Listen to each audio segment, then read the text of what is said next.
Hi dear students, welcome on our this stage. This is for your stage. This is your channel, that is Rishik Entertainment Education. Today we are going to discuss about your 12th standard syllabus of economics. अभी तक आपने जो 9वीं 10वीं 11वीं economics पढ़ा है उसमें से थोड़ा सा आगे और बड़ा पार्ट हम पढ़ेंगे 12वीं के सिलेबस में। तो इसमें आपको जिस तरह से आपको 11वीं में अलग सब्जेक्ट था इकोनॉमिक्स, उस तरह से 12वीं में भी आपको अलग सब्जेक्ट है ही इकोनॉमिक्स।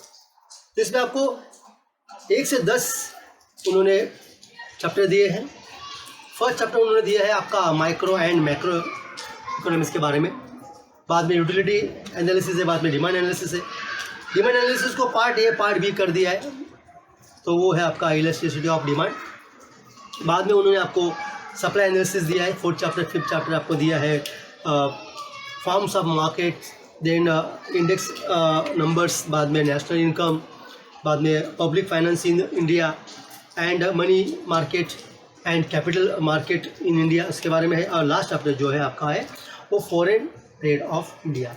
तो इस तरह से एक्चुअली 10 चैप्टर दिए उन्होंने, बट हम जब पढ़ते हैं तब वो आपका 11 भी हो सकता है।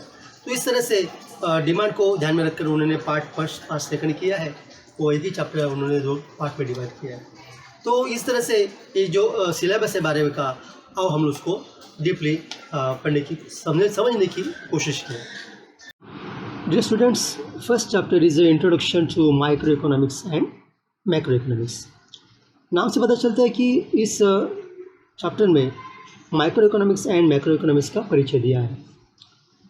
इसमें हमें स्टार्टिंग में पता चलता है इंट्रोडक्शन में कि जो ग्रीक वर्ड है माइक्रोस, उससे शब्द माइक्रो आया है, एंड जो मैक्रो वर्ड है वो मैक्रोस से आया है। बाद में उन्होंने हमें और डीपली बताया कि किस तरह से micro economics and macro economics 2 main branches है अपने इकोनॉमिक्स के, तथा फिर हम डिस्कस करें डीपली माइक्रो इकोनॉमिक्स का, उसका मीनिंग, उसकी डेफिनेशन एंड उसका स्कोप, ये हम इसमें स्टडी कर रहे हैं। साथ में हम लोग फीचर्स भी देख रहे हैं माइक्रो इकोनॉमिक्स का, इंपॉर्टेंस भी देख रहे हैं माइक्रो इकोनॉमिक्स के। एंड ये होने के बाद दूसरा पार्ट जो है इस चैप्टर का वो है मैक्रो इकोनॉमिक्स। तो उसके भी मीनिंग, डेफिनेशंस एंड उसके भी हम लोग स्कोप देख रहे हैं। साथ ही इसके भी हम समझने के लिए और फीचर्स एंड इम्पोर्टेंस देख रहे हैं। और साथ में इस चैप्टर में हमें एंड दिया है, वो है बहुत ही इम्पोर्टेंट पार्ट, वो है comparison between micro economics and macro economics. इस तरह से ये बेसिक एंड स्टार्ट चैप्टर है इकोनॉमिक्स के आपके HSC सिलेबस का। बाद में बहुत ही इंपॉर्टेंट पार्ट आ रहा है सेकंड चैप्टर, वो है यूटिलिटी एनालिसिस। इस चैप्टर में हमें इंट्रोडक्शन, फीचर्स ऑफ यूटिलिटी, जिसमें डिफरेंट फीचर्स है, types of utility, different types पता चल रहे हैं, एंड यूटिलिटी की जो कॉन्सेप्ट है टोटल यूटिलिटी, मार्जिनल यूटिलिटी, इसके बारे में पता चलता है। साथ में जो total utility and marginal utility समझाने के लिए उन्होंने हमें रिलेशनशिप दोनों में क्या है, ये हमें कर्व एंड शेड्यूल निकाल के हमें उन्होंने बताने की कोशिश की है। साथ में law of diminishing marginal utility का introduction, statement of the law, उसके एजम्पशंस एंड उसका एक्सप्लेनेशन, उनका exception to the law of diminishing marginal utility, ये सारी बातें हमें पता चलती है। इसके साथ ही लॉ का क्रिटिसिज्म्स क्या है पता चलता है, साथ ही सिग्निफिकेंस क्या है लॉज के, ये पता चलता है, and relationship between marginal utility and price. तो इस तरह से इस चैप्टर में हमें यूटिलिटी के बारे में बताया गया है, जो यूटिलिटी बहुत ही इंपॉर्टेंट है, क्योंकि यूटिलिटी बाद में डिमांड क्रिएट करती है एंड डिमांड बाद में होता है सप्लाई। तो let's see next chapter of this syllabus, that is a demand analysis. उन्होंने 3A एंड 3B इस तरह से 2 भागों में इसका डिवीजन किया है। स्पेशली जो 3A पार्ट है वो डिमांड एनालिसिस, उसका एक्सटेंशन जो है 3B। लेट्स सी फर्स्ट देखेंगे हम लोग 3A डिमांड एनालिसिस। तो यहाँ पे डिमांड का इंट्रोडक्शन, मीनिंग एंड डेफिनेशन दिया है, साथ में डिमांड शेड्यूल, यहाँ पे इंडिविजुअल डिमांड शेड्यूल आ रहा है, इंडिविजुअल डिमांड कर्व आ रहा है। दूसरा पार्ट है वो है market demand schedule, market demand curve, इसके बारे में बताया गया है। बाद में यहाँ पे उन्होंने हमें डिमांड कर्व होता है, ये डिमांड कर्व डाउनवर्ड जाता है, उसके बारे में उन्होंने हमें रीज़न दिए। टाइप्स ऑफ डिमांड दिया है, देन डिटर्मिनेंट्स ऑफ डिमांड, ये भी इंपॉर्टेंट पार्ट, ये भी दिए हैं। साथ में law of demand, statement of the demand, statement समझने के बाद एजम्पशंस ऑफ द डिमांड, उसको समझाने के लिए फिर एक बार demand schedule and demand curve उन्हें हमें बताया है। ये लॉ समझाने के बाद एक्सेप्शन के बाद उन्होंने हमें जो डिमांड में वेरिएशंस आते हैं उसके बारे में बताया गया है, मतलब एक्सपेंशन डिमांड होता है या कॉन्ट्रैक्शन होता है उसके बारे में बताया गया है। देन चेंजेस इन डिमांड, उसमें increase in demand and decrease in demand आ रही है। तो इस तरह से डिमांड का ये एक पार्ट, एक चैप्टर बना दिया है। सेकंड पार्ट उसका बना है वो है इलास्टिसिटी ऑफ डिमांड, उसको 3B नाम दिया है। तो थर्ड चैप्टर का एक्सटेंशन बी में कर दिया 3B, that is a elasticity of demand. तो यहाँ पे इंट्रोडक्शन है, concept of elasticity of demand है। इसके 3 टाइप्स है, जैसे income elasticity, cross elasticity and price elasticity. तो यहाँ पे प्राइस इलास्टिसिटी जो है उसके भी और टाइप्स है, जैसे perfectly elastic demand, perfectly inelastic demand, unitary elastic demand, relatively elastic demand and relatively inelastic demand. तो इस तरह से ये टाइप्स है। बाद में हमें प्राइस इलास्टिसिटी ऑफ डिमांड को कैसे मेजर्स करते हैं तो उसके मेथड्स दिए हैं। तो ये मेथड्स के बारे में हमें पता चलता है, जैसे कि रेशियो और परसेंटेज मेथड है, जैसे कि टोटल एक्सपेंडिचर मेथड है, या पॉइंट मेथड है, या हम उसे कहेंगे ज्योमेट्रिक मेथड है, बराबर। तो इस मेथड के माध्यम से हमें पता चलता है, उन्होंने हमें समझाने के लिए कुछ सॉल्व प्रॉब्लम भी दिए हैं, कुछ इक्वेशंस है, एंड समझाने के लिए हमें बहुत से डायग्राम्स दिए हैं कि पॉइंट मेथड और ज्योमेट्रिक मेथड जो है इसमें भी आगे linear demand curve and non linear demand curve आ रहा है। साथ में उन्होंने हमें इस चैप्टर में बताया है कि कौन से फैक्टर्स इलास्टिसिटी ऑफ डिमांड को इन्फ्लुएंसिंग करते हैं, तो ये भी स्टडी होती है इस चैप्टर में। एंड लास्ट पार्ट इस चैप्टर का वो है importance of elasticity of demand. Elasticity of demand की इम्पोर्टेंस क्या है ये समझाने के बाद ये चैप्टर ख़त्म हो जाता है। जैसे कि आप जानते हो कि यूटिलिटी समझ में आ जाती है तो डिमांड समझ में आता है, जब डिमांड समझ में आ जाती है पता चलता है कि सप्लाई समझ में आता है, क्योंकि सप्लाई डिमांड के ऊपर डिपेंड है। अगर डिमांड ही नहीं तो सप्लाई नहीं है। तो ये पार्ट हमें 4th चैप्टर में समझ में आता है, वो है सप्लाई एनालिसिस। तो यहाँ पे introduction concept of total output, stock and supply. तो टोटल आउटपुट मतलब क्या, स्टॉक मतलब क्या, सप्लाई मतलब क्या, ये हमें पता चलता है। तो बाद में हम लोग सप्लाई के पढ़ाई करते हैं, तो सप्लाई में मीनिंग है आपका डेफिनेशन है, सप्लाई शेड्यूल है। तो यहाँ पे भी इंडिविजुअल सप्लाई शेड्यूल है, मार्केट सप्लाई शेड्यूल है। तो यहाँ पे भी इंडिविजुअल सप्लाई कर्व है, मार्केट सप्लाई कर्व है। तो इस तरह से यहाँ पे इंडिविजुअल भी एंड मार्केट दोनों भी supply schedule and supply curve आ रहे हैं। देन डिटरमिनेंट्स ऑफ सप्लाई, कौन से फैक्टर्स डिटरमाइन करते हैं ये हमें पता चलता है। देन अगेन यहाँ पे लॉ ऑफ सप्लाई उस समझाने के लिए इंट्रोडक्शन है, स्टेटमेंट ऑफ द लॉ है and assumptions of the law है। एजम्पशन के साथ साथ इसके एक्सेप्शंस भी लॉ के हमें दिए गए हैं।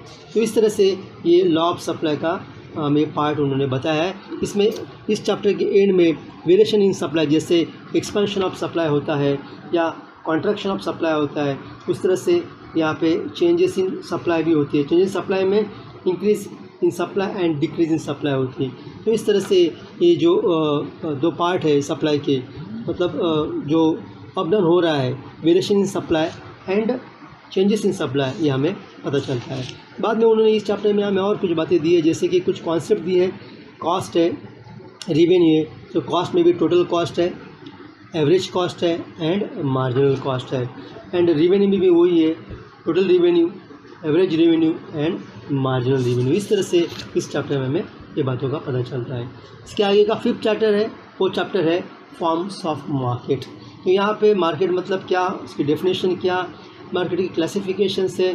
जैसे कि बेसिकली देखा जाए तो क्लासिफिकेशन के लिए उन्होंने हमें on the basis of place, time and competition, ये जो इम्पोर्टेंट पार्ट है, इस बेसिस के ऊपर डिवीजन मार्केट का होता है। जैसे classification on market, classification of market on the basis of place, या फिर लोकल है, नेशनल है या इंटरनेशनल, ये बात आ रही है। Then on the basis of time होता है, तो वेरी शॉर्ट पीरियड का मार्केट है, शॉर्ट पीरियड है या लॉन्ग पीरियड है या वेरी लॉन्ग पीरियड का मार्केट, ये बातें आती है। एंड जब कंपटीशन की बात आती है तो यहाँ पे परफेक्ट कंपटीशन, इम्परफेक्ट कंपटीशन, ये बात आती है। डेफिनेटली परफेक्ट कंपटीशन है तो यहाँ पे परफेक्ट कॉम्पिटिशन उन्होंने हमें डीपली समझाया है, या price determination under perfect competition भी हमें वो समझाते हैं।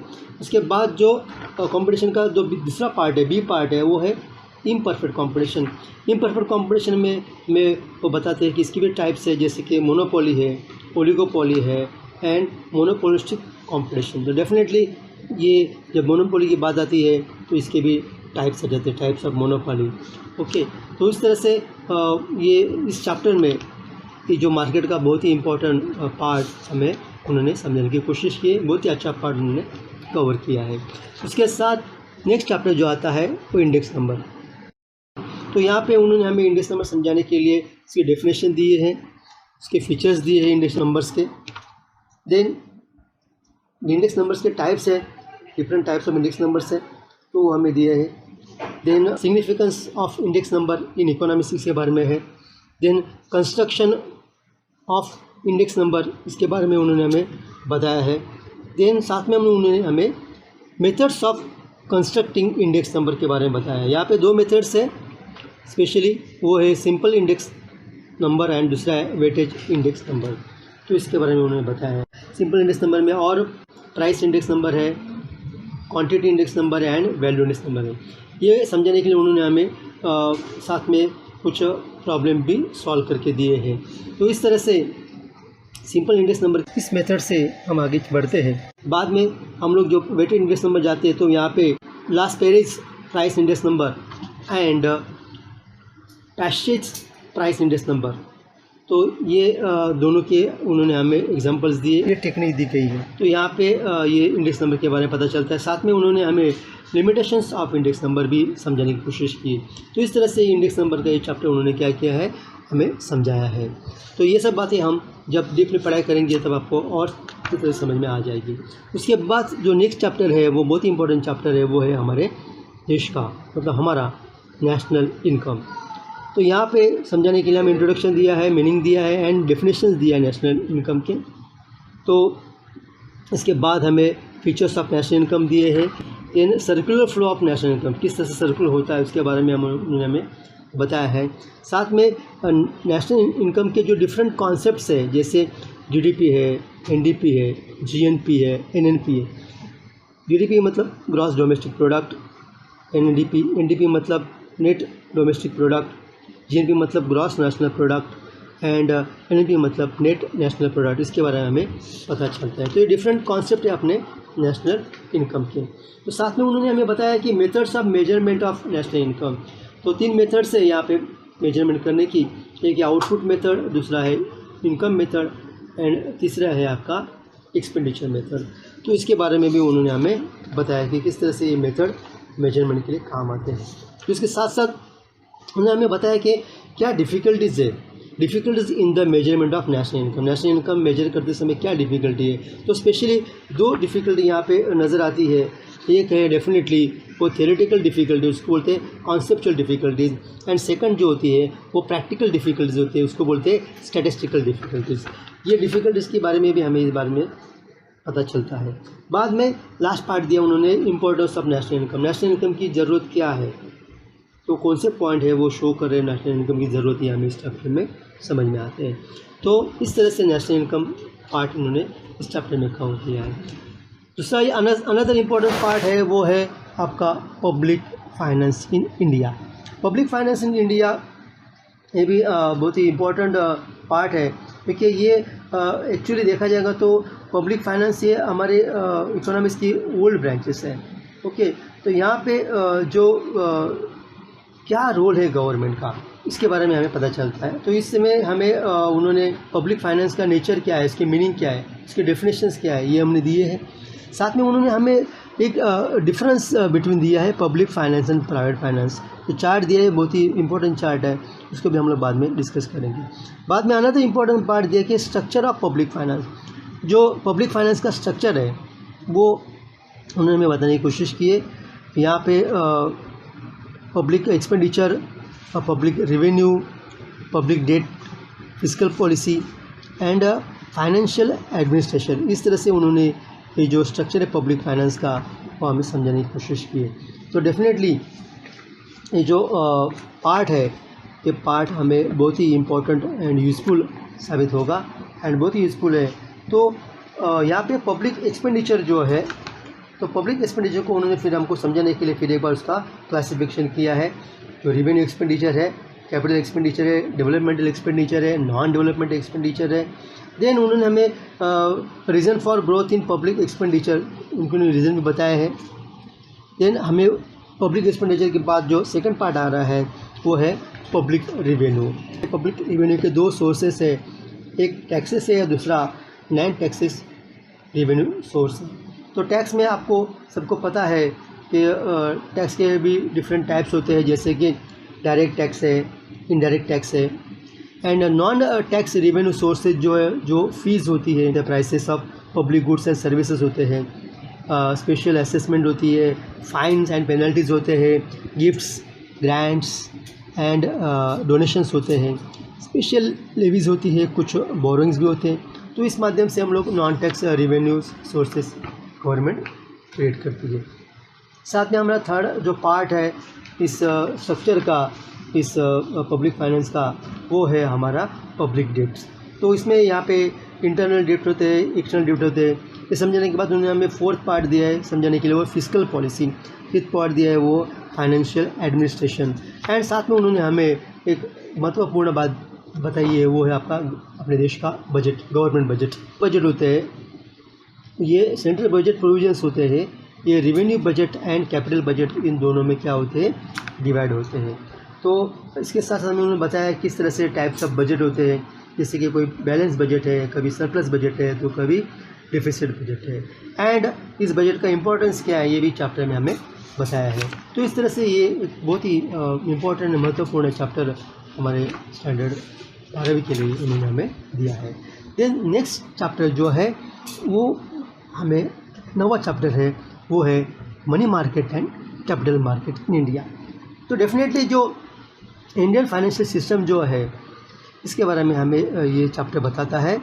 तो यहाँ पे इंट्रोडक्शन दिया है एंड यहाँ पे हमें उन्होंने मीनिंग ऑफ फाइनेंशियल मार्केट दिया है।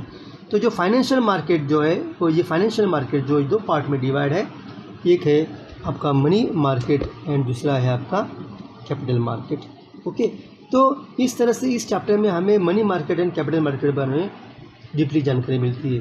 तो यहाँ पे सबसे पहले देखेंगे हम लोग, एक भाग है, दो भाग में, जैसे पहले बताया मनी मार्केट, दूसरा कैपिटल मार्केट। तो मनी मार्केट में हमें मनी मार्केट इन इंडिया, इसके बारे में हमें बताया, मीनिंग दिया है। एंड साथ में structure of money market India. तो यहाँ पे जो structure of money market India जो है, वो उनका उन्होंने चार्ट बनाया है। एंड जो स्ट्रक्चर है वो दो पार्ट में डिवाइड किया है, एक है हमारा ऑर्गेनाइज सेक्टर, दूसरा है अनऑर्गेनाइज सेक्टर। तो यहाँ पे जब ऑर्गेनाइज सेक्टर की बात चलती है तो आता है हमारे सामने कि किस तरह से हमारे देश में ऑर्गेनाइज सेक्टर काम कर रहा है। तो ऑर्गेनाइज सेक्टर में हमें उन्होंने बताया है कि reserve bank of India RBI आ रही है। तो RBI के फंक्शन भी उन्होंने हमें इस चैप्टर में सीखने दिए हैं।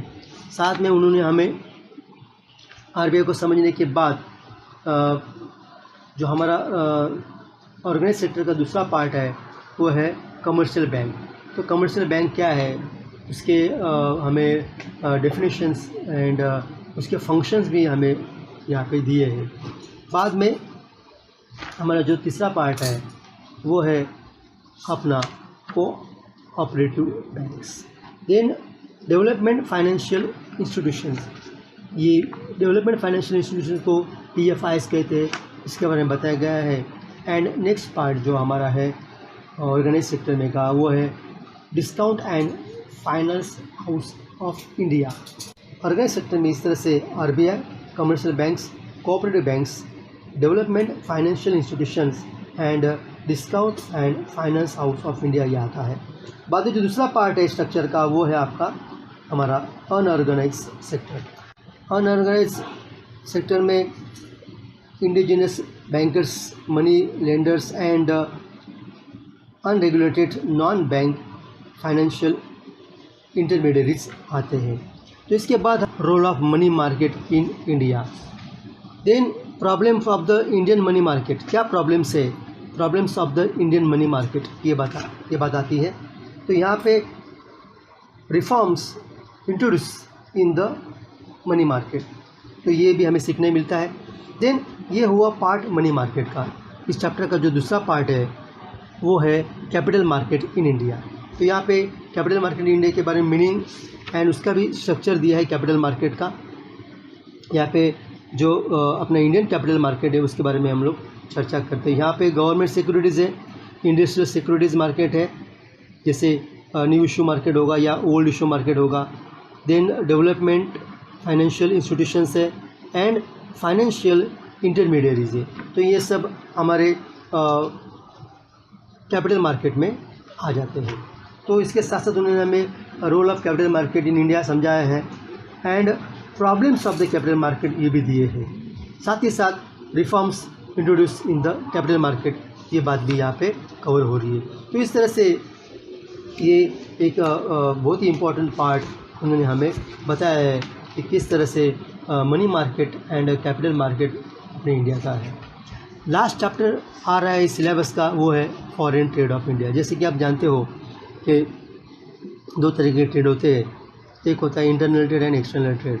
तो इस तरह से उन्होंने हमें इस चैप्टर में डीपली बताया है फॉरेन ट्रेड के बारे में, एक्सटर्नल ट्रेड के बारे में। तो यहाँ पे उन्होंने इंट्रोडक्शन दिया है, साथ में मीनिंग ऑफ इंटरनल ट्रेड मतलब डोमेस्टिक ट्रेड, इसको इंटरनल ट्रेड कहते हैं, होम ट्रेड कहते हैं, ये बताया है।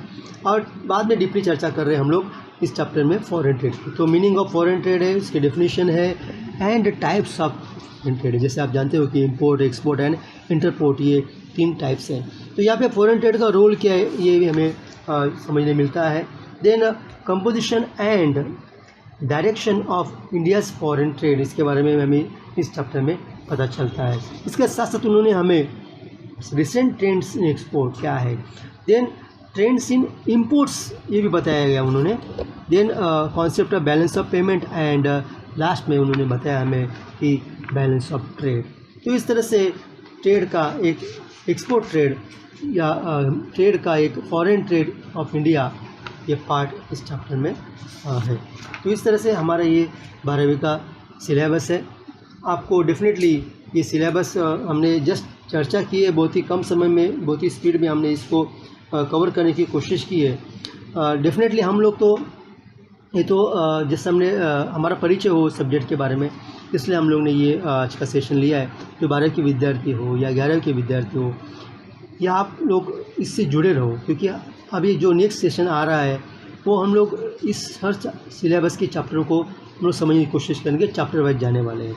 After the understanding this 12th syllabus, अगर आपको किसी को अगर 11th स्टैंडर्ड का हमारा सिलेबस देखना है या उसको समझने की कोशिश करना है या उसके रिवीजन करना है, डेफिनेटली अगर आप 11th का सिलेबस रिवीजन करते हैं तो 12वीं का आपको फ़ायदेमंद होता ही होता है। तो अगर आपको देखना है तो ऊपर जो आई बटन दिख रहा है आपको, उस पर अगर आप क्लिक करते हो तो वहाँ पे 11वीं का आपको सिलेबस का वीडियो देखने मिलेगा। आप उसको अवश्य क्लिक करें एंड इसके साथ साथ आप 11वीं का सिलेबस भी देखें, ताकि आपको इस 12वीं के सिलेबस का और इम्पोर्टेंस समझ में आ जाएगा। एंड आगे हम लोग मिलेंगे जब हम लोग इसको कंटिन्यू करेंगे चैप्टर वाइज। तो I hope you enjoy this today's session. तो डियर स्टूडेंट, आई होप आपको इस सिलेबस जो हमने अभी डिस्कस किया है आपको समझ में आया होगा, इसका इम्पोर्टेंस भी आपको समझ में आया होगा। उस तरह से आप पढ़ाई कीजिए। HSC बोर्ड है, डेफिनेटली इस सब्जेक्ट आपको अच्छा मार्क्स देने की कोशिश करेगा अगर आप उस तरह से उसको अच्छी तरह से पढ़ेंगे, समझ के पढ़ेंगे और ध्यान देंगे। तो इस सीरीज़ में जुड़ने के लिए आप और फ्रेंड लोग को बताइए, उनको भी इस सीरीज़ का फ़ायदा लेने दीजिए। आगे हम इसको चैप्टर वाइज जाने वाले हैं, अभी तो हमने आज इसको सिर्फ सिलेबस ही देख लिया है। Okay, thank you, see you, bye.